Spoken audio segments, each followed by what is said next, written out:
La barre de contrôle de l'affichage se trouve sous chaque fenêtre de vue. Ici, dans la vue 3D que nous allons agrandir, nous allons commencer par regarder le niveau de détail. Approchons-nous d'une fenêtre et voici un niveau de détail faible. Voici un niveau de détail moyen et voici un niveau de détail élevé. La fenêtre change en fonction du niveau de détail choisi. Ce qui change, ce n'est pas la fenêtre exactement, c'est juste son niveau d'affichage. À côté, nous avons le style visuel. Voici un style visuel filaire.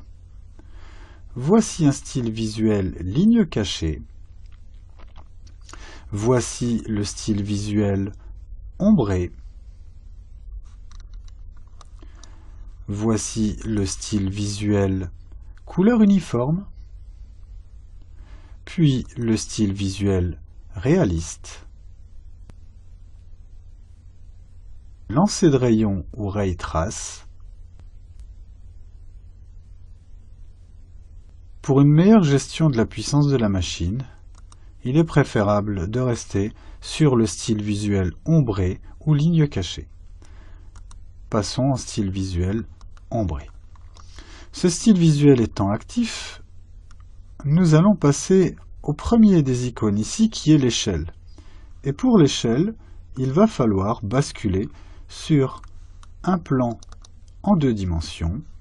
Et nous voici avec une échelle du centième, passons à une échelle du cinquantième. La partie cotation se réduit en fonction de l'échelle à laquelle elle sera imprimée.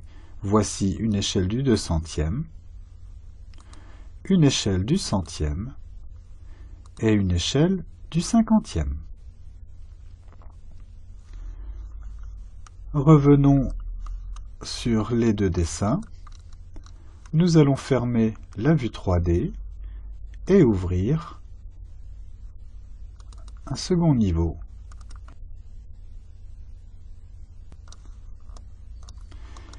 Au niveau des échelles, nous avons la possibilité d'avoir des échelles différentes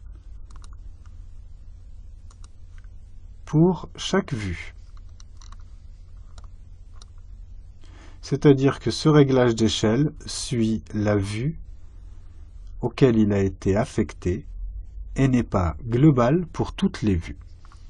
Les icônes qui suivent sont ceux qui te permettent de paramétrer l'héliodon, de gérer l'affichage des ombres, de basculer sur le cadrage de la vue, d'afficher la zone cadrée. Ici, on l'enlève, on la remet. Si je cadre pas ma vue, un double-clic zoom étendu me permet d'obtenir ceci. Voici le zoom étendu. Nous allons basculer sur le cadrage de la vue. Voici le zoom étendu lorsque la vue est cadrée. Nous allons masquer l'affichage du contour de la zone cadrée.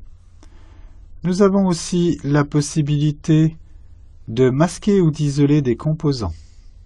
Nous avons la possibilité d'afficher les éléments cachés.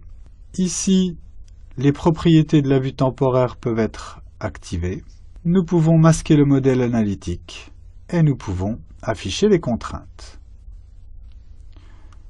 L'icône qui manque, c'est l'icône de rendu. Pour afficher l'icône de rendu, il faut basculer sur une vue 3D. Et cette icône de rendu permet d'afficher la boîte de dialogue de rendu.